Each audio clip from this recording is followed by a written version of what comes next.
42장 1절로 25절까지 말씀을 같이 합독합니다. 그때 야곱이 애굽에 곡식이 있음을 보고 아들들에게 이르되 너희는 어찌하여 서로 관망만 하느냐. 야곱이 또 이르되 내가 들은즉 저 애굽에 곡식이 있다 하니 너희는 그리로 가서 거기서 우리를 위하여 사오라.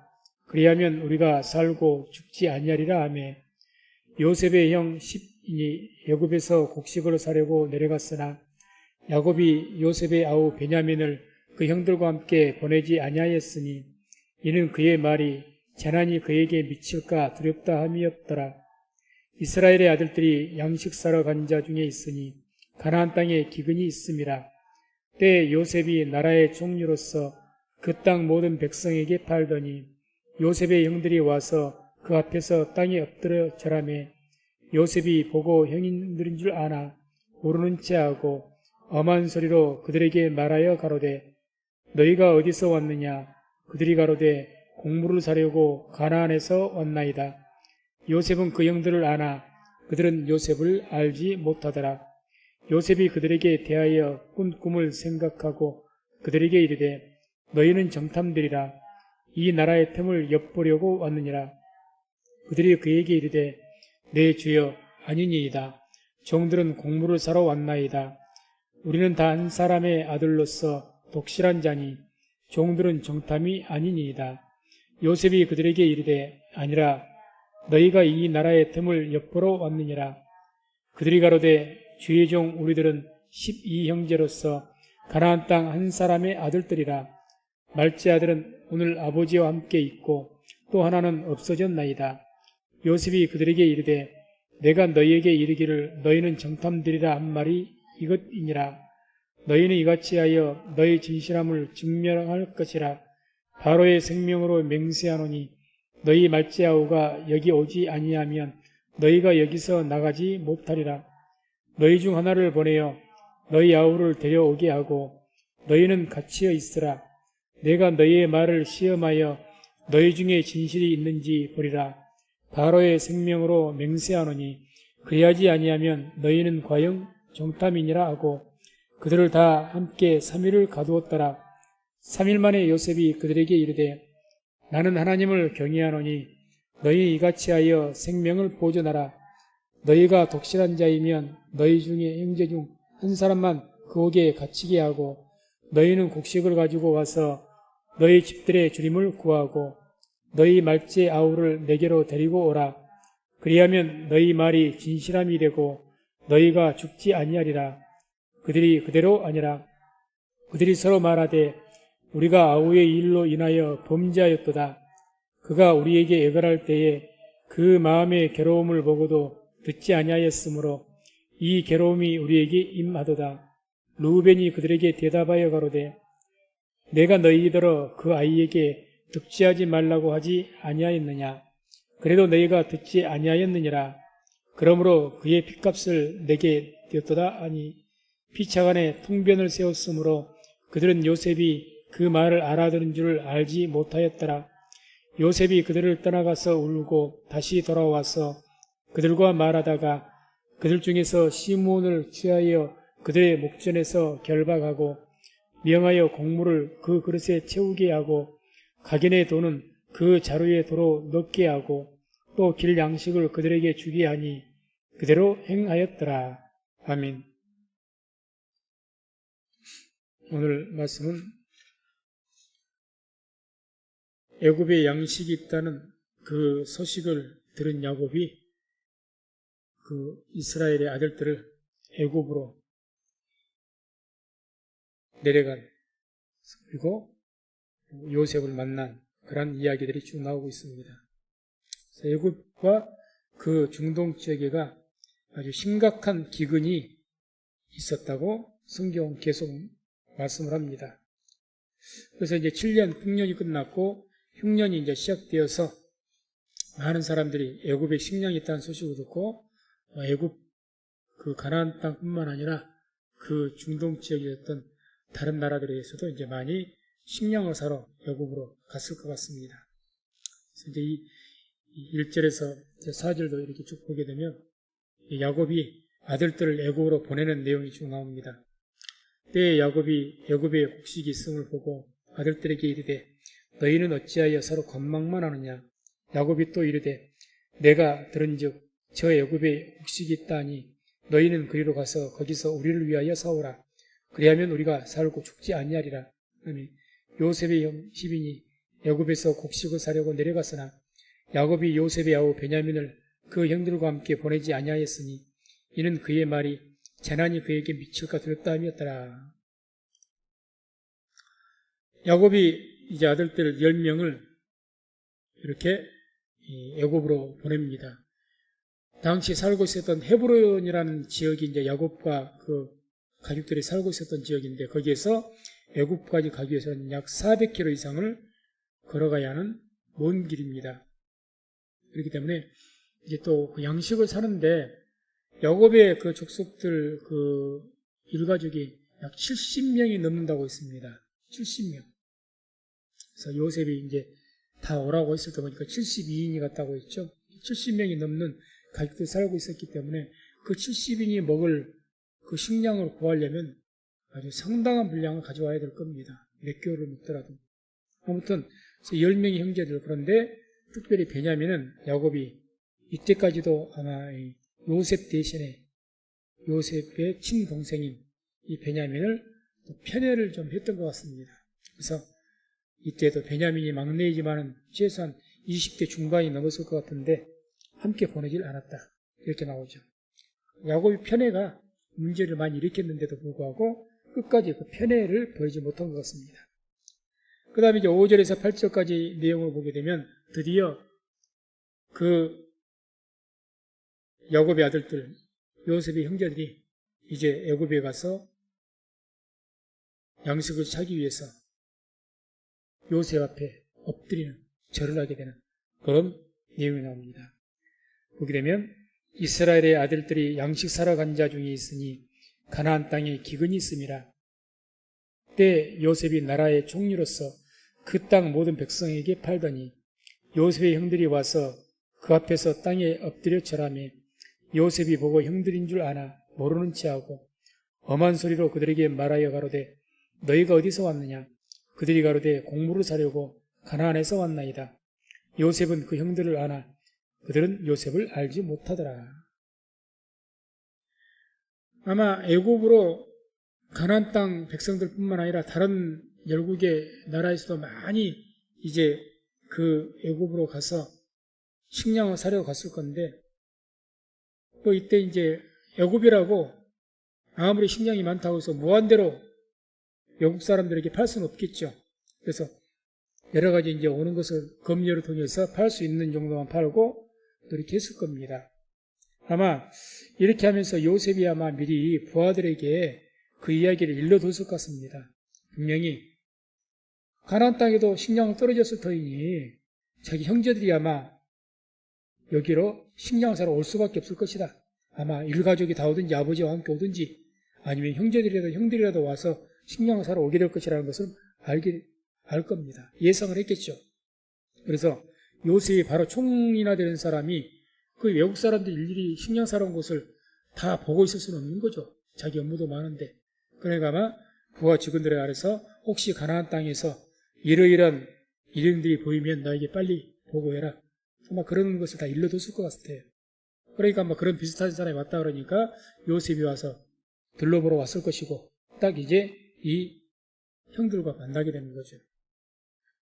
그래서 이제 그들이 다 와서 뭐 모든 사람에게 외국에 다 팔지는 않았을 겁니다. 그리고 뭐 많이 팔지도 않으려고 했을 것이고 제한적으로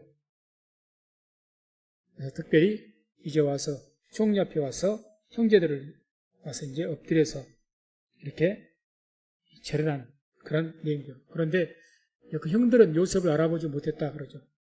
그러니까 요셉은 바로 알아본 거죠. 그럴 수밖에 없을 겁니다. 17살 때 형을 떠났고 요셉은 어린 나이에서 이제는 20년이 지나서 38세에 이르렀습니다. 30세에 총리가 되었고 7년 흉년의 기간이 지났고 흉년을 만난 그 다음이니까 최소한 38세 이 정도 이상은 됐을 테죠. 38세, 9세. 그리고 20년이 지난, 그래서 어린 티를 벗어버리고 또 총리로서의 어떤 의관과 이런 걸 알아볼 수 없죠. 그 상황에서. 또 형들은 그러나 아무리 나이가 들어도 우리 형들은 알아볼 수가 있었을 것이고 알아본 겁니다. 얘기를 통해서 우리가 알 수 있는 것은 하나님께서 주신 꿈은 반드시 성취가 되더라는 이야기죠. 지금 요셉 앞에 엎드려 있는 형제들, 하나님께 주신 꿈 그대로 지금 이루어진 겁니다. 하나님 꿈을 주셨잖아요. 그래서 요셉이 다 묶었던 볏집단 그 중심으로 해서 형제들의 볏집단들이 다 둘러싸서 자기가 묶어 세워놓던 단을 향해서 절을 했던 꿈을 꿨지 않습니까? 그대로 성취가 된 거죠. 그대로. 자기에게 절하는 거예요, 형들이. 그래서 하나님께서 주신 꿈은 반드시 성취가 되는 줄로 믿습니다. 사람이 야망을 가지고 꾸는 꿈은 보장을 못하지만 하나님께서 우리에게 어떤 주신 비전이라든지 그런 꿈이 있다면 그것은 반드시 성취가 되는 거죠. 반드시. 그래서 우리는 하나님 믿음에 살아갈 때에 하나님께서 우리에게 비전을 달라고 내게 꿈을 달라고 우리가 기도하며 우리가 나가야 될 줄로 믿습니다. 다음에 이제 9절에서 12절을 쭉 보게 되면 이런 형제들에게 요셉이 누명을 씌웁니다. 그래서 형들을 시험하는 거죠. 시험. 첫 번째 시험이라고 볼 수가 있는데 9절 12절 보면 요셉이 그들에게 대하여 꾼 꿈을 생각하고 그들에게 이르되 너희는 정탐들이라 이 나라의 틈을 엿보려고 왔느니라. 그들이 그에게 이르되 내 주여 아니니이다. 종들은 공물을 사러 왔나이다. 우리는 다 한 사람의 아들로서 독실한 자니 종들은 정탐이 아니니이다. 요셉이 그들에게 이르되 아니라 너희가 이 나라의 틈을 엿보러 왔느니라. 갑자기 황당한 누명을 씌워버립니다. 너희는 정탐이다. 이렇게 하면 정탐꾼들은 어떤 처벌을 받냐? 사형을 면치 못합니다. 그때는 정탐꾼들은 사형을 못 면하죠. 직결처분입니다. 이것은 간첩이라는 이야기입니까? 우리나라의 정탐에서 뭔가 엿보기 위해서 다음에 전쟁을 일으킬 때 어떤 우리나라의 약점을 보기 위해서 그런 간첩들 아닙니까? 그걸 그냥 둡니까? 그때는 즉각 처분이죠. 정탐이라고 이렇게 일부러 의도적으로 요셉이 그렇게 너희가 도적질을 하러 왔다 이렇게 말한 것이 아니고 정탐꾼이라고 이렇게 몰아붙였던 것은 이제는 우리가 이러다가 죽겠구나 하는 생각을 확 오게 했을 겁니다. 어마어마한 공포를 엄습했겠죠. 정탐꾼으로 몰리면 이건 꼼짝 못하는 것이거든요. 도적질은 몇 대 맞고 말 일이지만은 정탐꾼은 그건 죽임을 면치 못합니다. 일부러 그런 무서운 죄로 씌워버린 거죠. 시험하기 위해서. 그러니까 이제 너희가 우리나라의 틈을 엿보러 왔다. 이거 완전히 간첩질이죠. 그래서 이런 누명을 썼을 때 과연 어떻게 대처를 하는지 그 형제들끼리 어떻게 연합에 대처를 하는지 옛날에 자기를 팔았던 것처럼 지금 이 요셉은 형제들이 자기들끼리라도 어떤 위기에 대해서 형제가 하나가 되고 그 위기를 서로 뭉쳐나가서 하는지 아니면 사업은 오열되어 가지고 나를 팔았던 것처럼 자기들이 자기는 살라고 배반하고 싸우는지 이런 것들을 보기 위해서 하는 거예요. 지금 요셉은. 그런 것들을 보기 위해서 한 거죠. 그래서 13절 17절 보면 이제 계속해서 그들이 이제 추궁을 합니다. 무섭도록. 아니라고 해도. 거기에 대한 형제들이 변명을 하는 거죠. 이제 13절 17절 보면 그들이 가로되 죄의 종 우리들은 12형제로서 가나안 땅 한 사람의 아들들이라. 말째 아들은 오늘 아버지와 함께 있고 또 하나는 없어졌나이다. 요셉이 그들에게 이르되 내가 너희에게 이르기를 너희는 정탐들이라 한 말이 이것이니라. 너희는 이같이 하여 너희 진실함을 증명할 것이라. 바로의 생명으로 맹세하노니 너희 말째 아우가 여기 오지 아니하면 너희가 여기서 나가지 못하리라. 너희 중 하나를 보내어 너희 아우를 데려오게 하고 너희는 같이여 있으라. 내가 너희의 말을 시험하여 너희 중에 진실이 있는지 보리라. 바로의 생명으로 맹세하노니 그리하지 아니하면 너희는 과연 정탐이니라 하고 그들을 다 함께 3일을 가뒀더라. 참 기가 막힐 일일 겁니다. 너무 무섭고 그러니까 당황한 나머지 이제 이들이 자기들의 그 어떤 진실함을 간첩이 아닌 것을 정탐꾼이 아닌 것을 막 말을 하기 위해서 하여튼 세세한 것을 가정사를 다 말한 거예요. 그래서 우리는 12형제입니다. 원래는 지금은 10명이지만 그래서 그 중에 한 명은 지금 집에 아버지와 함께 있고 그 다음에 말째 아들은 그렇고 11번째 아들인 요셉을 이야기한 거죠. 그 아이는 지금 없어졌다. 차마 자기들이 팔아먹었다 말도 못하고 그럼 이런 나쁜 놈들 할까 싶으니까 뭐 어떻게 말하겠습니까? 그게 뭐 자랑이라고. 말 못하고 그냥 없어졌다. 이렇게만 표현하는 거죠. 없어졌고. 이렇게 해서 이제 우리 형제들이 이렇게 있었다. 그리고 말자들은 지금 베냐민은 집에 가 있습니다. 다음에 이제 집에 가서 야곱이 이것에 대해서 막 말하죠. 왜 그 총리에게 그런 쓰잘데없는 말을 해서 이 베냐민 데리고 오라니까. 아버지 우리가 어떻게 그렇게 할 줄 알았겠느냐고. 너무 무서우니까 이제 자기들 진실을 보이기 위해서 있는 말 없는 말 다 말한 거예요. 있는 대로. 다. 어떻게 해서든지. 지금 정탐꾼이라는 그 어떤 것을 벗어나기 위해서 한 것이겠죠. 그런데 이 요셉이 거기에 더 몰아붙입니다. 너희가 이 베냐민 말째 아들 아우를 여기 데려오지 않으면 바로의 생명으로 내가 맹세한다. 말한 거예요. 너희가 여기서 못 나간다. 또 마지막에 두 번을 말하죠. 마지막에 바로의 생명으로 맹세하노니 그리하지면 너희가 과연 정탐이니라. 바로의 생명으로 두 번을 맹세를 해요. 바로 황제의 생명으로 맹세한 것은 그건 뭐 꼼짝 못하는 거죠. 하나님 믿는 사람들에게는 하나님의 이름으로 맹세하는 것은 반드시 행하는 것이고 일반적으로 맹세하는 것은 자기 황제의 이름으로 맹세, 특히 바로는 거의 신으로 여겨졌으니까 그 이름으로 맹세하는 것은 어김이 없이 진행이 되는 겁니다. 두 번을 이야기해요. 그렇게 해놓고 3일을 가두어 놨습니다. 이 3일을 가두는 것이 의미가 있죠. 그래서 요셉이 추궁을 보면은 한 번만 한 것이 아니라 4번을 합니다. 4번을. 9절을 보면 너희는 정탐들이라 이 나라의 틈을 엿보려고 왔느니라. 그렇게 유명시고 또 12절에도 요셉이 이제 막 그 형제들이 아니라고 이야기도 아니다. 너희가 이 나라의 틈을 엿보러 왔다. 다시 한번 강조를 하고 14절에도 내가 너희에게 이르기를 너희는 정탐들이란 말이 이것이다. 다시 한번 또 강조하고 16절에도 바로의 생명으로 맹세하노니 그래야지 아니면 너희는 과연 정탐이다. 계속 너희 정탐꾼이다라고 4분을 막 몰아붙이고 추궁하면서 심지어는 마지막에는 바로의 생명으로 내가 맹세한다고까지 이야기한 거예요. 이건 다급해도 보통 다급한 것이 아닙니다. 아무리 변명을 하고 아니라고 이야기를 해도 계속 또 무섭게 추궁하더니 결국 마지막에서 바로 황제의 이름을 걸면서 바로의 생명으로 내가 맹세한다. 그러면서 너희들 정탐꾼이라고 한 거예요. 이거는 살 길이 없는 겁니다. 살 길이. 아주 급박하게 몰아붙여버린 거죠. 무섭도록. 그래 놓고 3일간을 가둬놓은 겁니다. 한번. 그래서 이제 요셉이 이미 히브리 말을 잘 알죠. 형제들의 말을 알아듣지만 일부러 통역하는 사람을 세웠다고 하는데 그 이유는 그 말들을 못 알아들어서 그런 것이 아니라 자기의 신분을 감추기 위해서 그렇게 한 겁니다. 자기는 가난한 사람이 아닌 것처럼 그런 형제들과 같은 히브리인들이 아닌 것처럼 딱 속이기 위해서 통역을 세워서 자기에게 말하게 하고 전혀 자기를 감추기 위해서 그렇게 한 거죠. 그러나 다 그들 말을 알아듣죠 이제. 그래서 3일간을 가둬놓고 아마 요셉이 아마 거기에 몰래 연뜯는 자기의 어떤 신하들을 잠복시켜놨을 겁니다. 저들이 대체 어떤 대화를 하라고 어떤 행동들 하는지 다 보고가 됐을 거예요. 일거수일투족이. 그 반응들을 보는 거죠. 한마디로 이제는 요셉이 뭐라고 했습니까? 총리가 너희가 여기에서 한 명만 너희 집으로 돌아가고 그랬거든요. 처음에 너희 중 하나를 보내어서 그렇게 말한 16절이고 너희 중 하나를 보내어 너희 아우를 데려오게 하라. 너희는 9명이 여기에 갇혀 있어라. 이렇게 말했거든요. 그러니까 이제 한 명만 지금 집으로 돌아갈 수가 있는 거예요. 9명은 베냐민을 데리고 올 때까지 애굽의 감옥에 갇혀 있는 만약 안 되면 다 죽는다는 거죠. 너희가 간첩이니까. 죽이겠다는 이야기죠.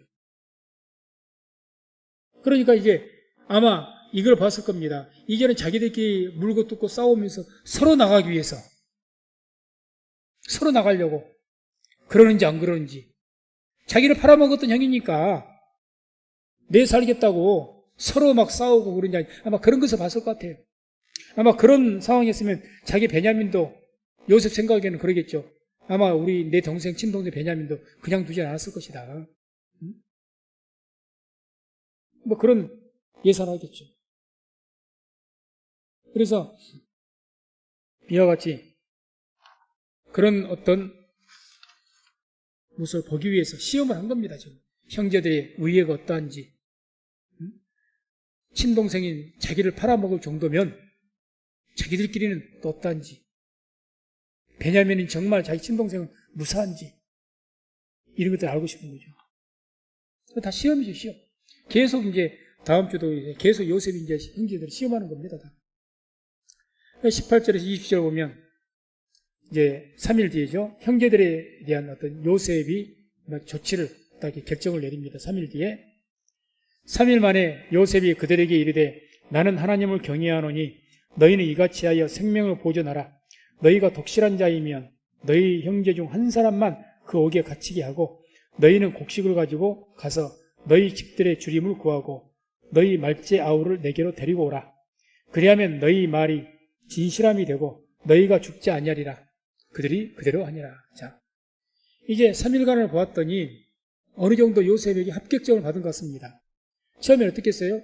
한 명만 풀려서 내가 풀어줄 것이고 9명은 여기 있으라는 것이었거든요. 감옥에 갇혀라. 근데 이게 바뀌어진 거죠? 오히려 한 명만 여기 거꾸로 한 명만 여기 남아있고 9명이 돌아가라는 거예요. 그리고 식량과 모든 것도 주겠다는 이야기죠. 주겠다는 이야기입니다. 바뀐 거죠. 그래서 이제는 너희 형제 중에 한 사람만 옥에 갇히게 해라. 어떻게 두 번째 시험이라고 볼 수도 있습니다. 두 번째. 누가 여기 남아있고 돌아가려고 할 거예요. 그래서 완전히 그런 다른 어떤 것이라고 또 그 사람들에게 식량도 주겠다고 이렇게 약속을 한 겁니다. 그 말을 듣고 이제 21절, 23절 보게 되면 이제 형제들이 그래도 한 명이 이 애굽에 잡혀있게 생겼으니 이제 큰일 아닙니까? 물론 돌아가서 단순하게 뭐 동생 데리고 오면 되겠지 하지만 자기 아버지를 생각했을 때 베냐민은 아마 자기 아버지가 죽을지언정 안 보낼 것이 뻔하다는 이야기예요. 그렇기 때문에 이게 동생을 데려온다는 것이 이게 쉬운 일이 아니죠. 그러다 보니까 이게 이제 심각한 거죠. 그러니까 자기들에게 이제 참 큰 문제가 생겼다는 것을 이제 알게 된 겁니다. 그때 이제 이 형제들이 후회하는 말들을 합니다. 그래서 그 말이 21절에서 23절 나오는데 이게 이제 요셉이 다 들었죠. 이제 그 말을. 그들이 서로 말하되 우리가 아우의 일로 인하여 범죄하였도다. 그가 우리에게 애걸할 때에 그 마음의 괴로움을 보고도 듣지 아니하였으므로 이 괴로움이 우리에게 임하도다. 루벤이 그들에게 대답하여 가로되 내가 너희들어 그 아이에게 득지하지 말라고 하지 아니하였느냐. 그래도 너희가 듣지 아니하였느니라. 그러므로 그의 핏값을 내게 되었도다. 아니 피차간에 통변을 세웠으므로 그들은 요셉이 그 말을 알아들은 줄 알지 못하였더라. 요셉 앞에서 자기들끼리 그러는 거예요. 하는 거예요. 요셉이 알아들을 거라 생각도 못 하는 거죠. 그래서 요셉이 옛날 20년 전에 동생 팔아먹었던 이야기를 한 겁니다. 우리가 그때에 그 어린 동생이 그렇게 애걸하고 살려달라고 애원했을 때 그 아픈 그 동생의 고통을 우리가 듣지 않고 팔았기 때문에 결국 우리가 그 핏값을 받는 것 아니겠느냐. 그 죄값을 받는 것 아니겠느냐. 이런 후회를 하는 거죠. 뭐 어떻게 보면 뭐 회개로 볼 수도 있는 것인데 후회를 하는 거예요. 회개보다 후회를 하는 거죠. 후회를. 우리가 이런 말씀을 봤을 때 이 심는 대로 거둔다는 하나님의 말씀을 우리가 잊지 말아야 될 겁니다. 갈라디아서 6장 7절에 이런 말씀이 나오죠. 스스로 속이지 말라. 하나님은 만물의 여김을 받지 아니하시나니 사람이 무엇으로 심든지 그대로 거두리라. 남의 눈에 눈물 나게 하면 자기도 반드시 눈물 흘릴 날이 있습니다. 그 우리나라 속담이기도 합니다. 남의 눈에 눈물 나게 하면 너도 다음에 반드시 눈물 나는 일이 있을 것이다. 남을 괴롭게 하고 아프게 하고 힘들게 하고 더군다나 이렇게 얼마나 이 요셉이 어린 나이에 힘들었겠습니까? 괴로웠겠습니까? 근데 그걸 안 들어본 거예요. 그러니까 21절에 이런 말씀이 나오죠. 그 마음의 괴로움을 보고도 듣지 아니하였으므로 이 괴로움이 우리에게 임하도다. 22절. 그 마음의 괴로움을 보고도, 형제의 괴로움을 보고도 듣지 않았다. 모른 채 했다. 결국 우리에게 그 괴로움이 다가왔다. 주님께서는 우리에게 형제를 사랑하는 말을 많이 합니다. 하나님을 사랑하고 형제를 사랑하라. 이웃을 사랑하라. 사랑은 그냥 형제가 괴로워하는데 그걸 모른 채 하고 듣지 않았다. 너무 고통스럽고 마음 아파하고 눈물을 흘리는데 모른 채 했다. 반드시 그러한 슬픔이 너에게도 닥칠 거다는 거죠. 그게 성경의 법칙입니다. 그래서 이런 하나님의 원리에 대해서 우리가 잘 알아야 우리가 살아가면서 하나님의 사랑을 받고 은혜를 받고 또 우리 삶 속에 하나님 은혜와 복을 받게 될 줄로 믿습니다.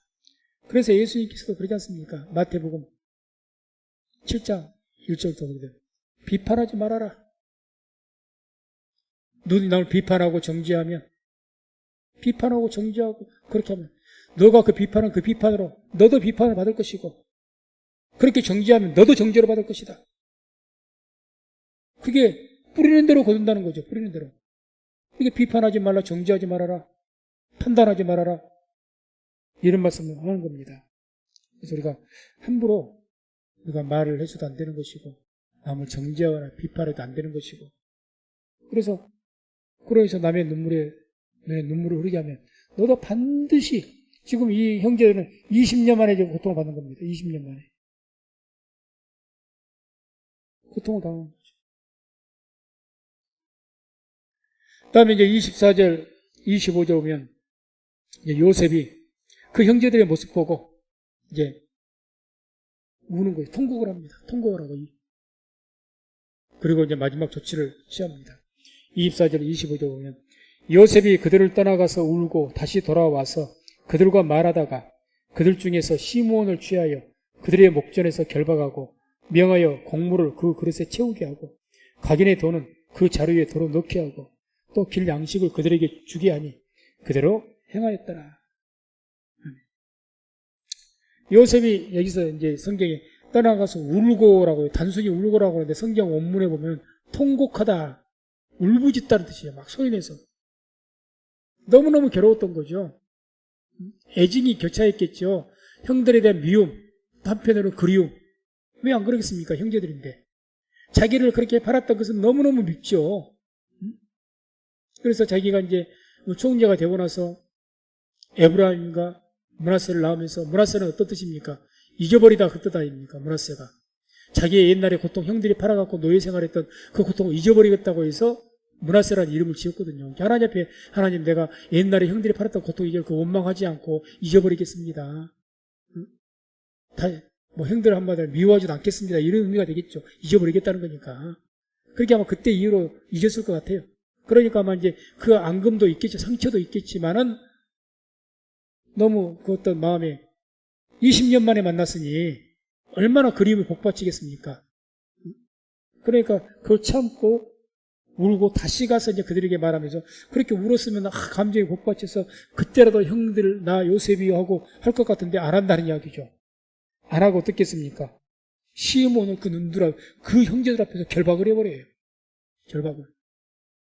지금 요셉이 뭐 이를 부득부득 갈고 우는 것이 아니거든요. 형들을 보고 이제 그리움에 복받쳐서 울었던 것이거든요.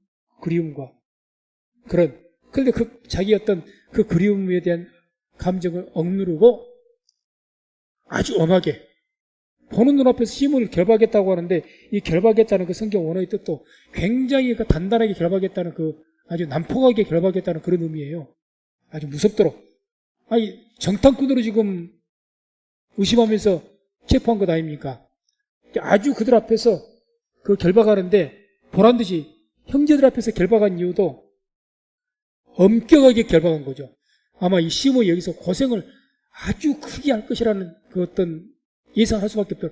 아이고 저렇게 했으면 이제 큰 지하 감옥에 우리 올 때까지 가다 놓든지 우리가 올 때 살아있을지도 모르겠다. 이 정도로 될 때까지 뭐 무섭도록 결박을 해버린 거예요. 그렇게 하고 나머지 9명의 형제들에게는 곡물을 채워주고 돈은 다시 아마 넣어줬다고 하는데 그것은 뭐 시험하기보다는 아마 요셉이 그걸 생각했을 겁니다. 혹시라도 가서 오고 싶어도 돈이 없어서 못 올 수도 있잖아요, 진짜. 돈이 있으면 와야 될 것 아니에요. 곡물을 사기 또 얻기 위해서. 그래서 아마 이 돈을 다시 넣어줬다고 생각하는데 아무튼 간에 그렇게 해서 보냈습니다. 애기 소리가 배울 수 있는 것은 요셉이 이제는 옛날에 그것도 다 잊어버리고 하나님 앞에서 약속을 했기 때문에 다 그 원망들을 잊어버리고 이제는 그 그리운 마음에 그냥 베냐민만 너무 보고 싶은 거죠. 사람 아니다. 만약에 이들이 자기들끼리 싸우고 있으면 아마 온전히 못 갔을 겁니다. 우리가 이제 잡아놓고 베냐민이 살아있는가 노골적으로 물었을 거예요. 베냐민까지 죽였다면 가만두지 않았겠죠. 시험한 것이 그것 때문에 시험한 거니까. 그러니까 이 요셉이 이제는 그렇지 않고 자기들이 그래도 회개를 하면서 후회를 하면서 우리가 옛날에 동생을 이렇게 해서 이렇게 죄값을 받는다 뭐 이런 모습을 보게 되니까 너무너무 이제는 형들이 불쌍하게 보이고 뭐 그런 거죠. 그리움이. 그런 어떤 감정들을 억누르고 다시 엄하게 대한 것은 이제 그 감정들을 억누르고 형제들을 다시 한번 시험하기 위해서 시험한 것은 무엇 때문에 시험하게 한 겁니까? 형들이 이제는 자기를 판 죄악들 이런 것들을 깨닫게 하기 위해서 그런 거죠. 엄중하게. 그것이 큰 죄다. 알게 하기 위해서. 그리고 또한 아니 그냥 그전에 그런 의도가 없었다면 그냥 그제라도 밝히고 베냐민 살아있다면 아버님 모시고 오시오. 이러면 되는 것 아니겠어요? 그런데 이와 같이 감정을 억누르고 자기 자신 신분을 드러내지 않고 다시 엄격하게 대하고 이렇게 한 것은 형들을 끝까지 시험한 겁니다. 그래서 자기들이 어떤 걸 깨닫게 하기 위해서. 우리가 이 감정적으로 어떤 우리가 통제를 하고 통제를 할 수 있어요. 우리 감정들을 어떤 일들 할 때. 그 감정을 억누르고 통제하지 못하면 이 일을 그르치게 되는 일이 참 많습니다. 요셉이 자기의 선한 목적을 이루기 위해서 형들을 깨닫게 만들고 모든 가족들이 다시 오게 만들고 그런 모든 것을 하기 위해서 자기의 감정을 억누릅니다. 끝까지 만날 때부터 계속 형들인 줄 알지만 울면서까지 자기를 드러내지 않고 끝까지 그렇게 해서 선한 목적을 이루기 위해서 그렇게 감정을 억누르고 어떤 일들을 행한 것을 냉철하게 일들을 진행하는 것을 볼 수가 있습니다. 그래서 이런 요셉의 태도를 우리 또한 배워야 합니다. 그래서 우리가 어떤 일들을 행할 때 감정이 앞서게 되면 일을 그르쳐버립니다. 아무리 선한 목적을 가지고 우리가 어떤 일을 하고 어떤 말을 한다 할지라도 감정을 억누르지 못하고 일을 하게 되고 어떤 말을 하게 되면 일을 더 그르쳐버리죠. 크게. 그래서 우리 감정적으로 하는 어떤 비판과 정죄 이런 것들은 죄악을 더하게 할 수도 있습니다. 문제를 더 심각하게 만들 수가 있는 겁니다. 그래서 항상 또 이런 요셉의 어떤 지혜라면 지혜, 또 처신이라면 처신 이런 것들을 말씀을 통해서 우리가 배워야 할 필요가 있는 줄로 믿습니다. 오늘 말씀은